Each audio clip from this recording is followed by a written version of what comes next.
China exempted some U.S. imports from its steep tariffs on Friday in a sign the trade war between the two countries could be easing.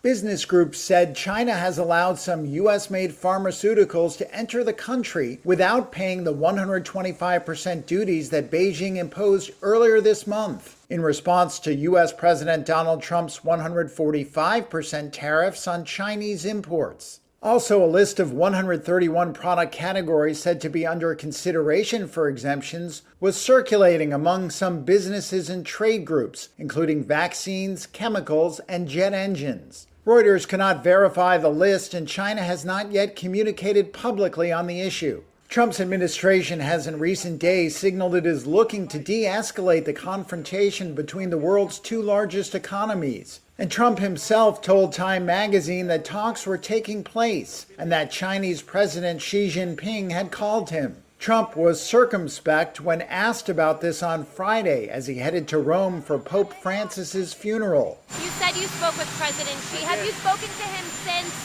the tariffs? When did you last speak with him? I don't want to comment on that, but I've spoken to him many times, yeah.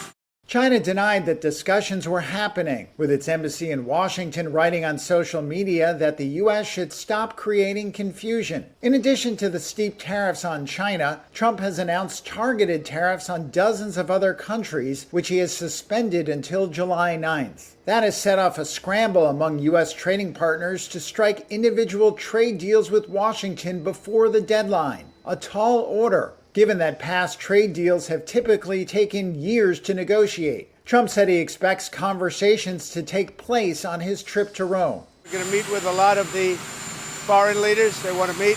Trump has argued that his thicket of trade barriers will revive U.S. manufacturing industries that have been hollowed out by global competition. Economists, however, broadly warn that they would lead to higher prices for U.S. consumers and increase the risk of recession.